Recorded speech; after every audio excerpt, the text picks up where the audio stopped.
ছোট পিপি কি রান্না হচ্ছে? দেখ তো, এগুলো তো চিকেন গুঁড়ো করা মনে হচ্ছে, কারণ পেস্ট হবে। এটা কিসের পিস বলতো? কিসের? চিকেনের ব্রেস্ট পিস।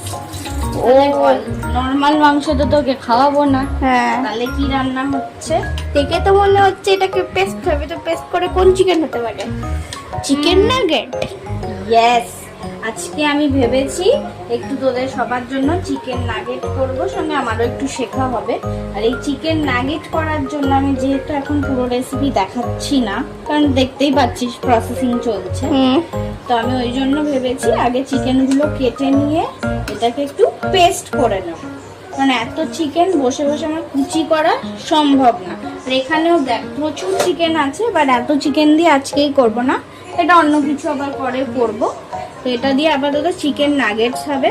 আর চিকেন নাগেটস করতে হলে আমাদের আগে কি করতে হবে জানিস তো? সবসময় বোনলেস যে পিসগুলো থাকে, স্পেশালি ধর এই ব্রেস্টের পিস খুব ভালো হয়, সেটাকে আগে পেস্ট করে নিতে হয় ব্রেড ক্রাম্বের সঙ্গে। আর ব্রেড ক্রাম যারা যারা ভাবছো কিনবে, তারা না কিনে সস্তায় বানাতে পারো বাড়িতে। পাউরুটি কিনে এনে দুটো সাইড, চারটে পাশ একদম কেটে নিয়ে তারপর ব্রেডগুলোকে পিস পিস করে মিক্সারে দিয়ে ব্রেড ক্রাম্ব করে নেবে। আর তারপর ব্রেড ক্রাম্বটাকে হালকা করে একটু শুকনো তাওয়ায় ভেজে নেবে।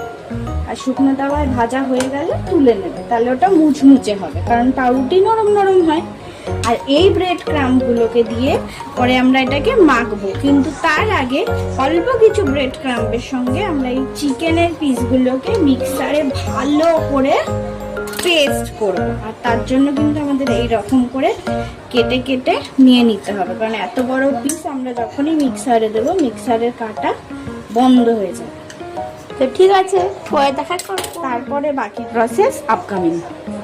এই দেখো এখানে সাদা অংশটা ব্রেডের পেস্ট করা আছে, এই যে মিক্সারে। আর এই যে এটা ক্রাস্টটা যেটা হয় চারদিক, ওইটা পেস্ট করা আছে। মাংস পেস্ট হয়ে গেছে? হ্যাঁ, তো বলো কি করে করলে? ওকে। মাংস পেস্ট করতে প্রথমত আমি এরকম সাইজের একটা মিডিয়াম সাইজের একটা মিক্সচারের জার নিয়ে নিয়েছিলাম। এটার ভেতরে তোমরা দেখতে পাচ্ছ কোনো মাংস লেগে আছে, তো এটার ভেতরে আমি ওই ছোট ছোট কিউব করা মাংসের পিস নিলাম, আদা রসুন পেস্ট নিলাম, তাতে একটু মশলা যেমন আমাদের চিনি, নুন, লঙ্কার গুঁড়ো সহ আর একটু ফ্লেভারের জন্য মশলা দিলাম।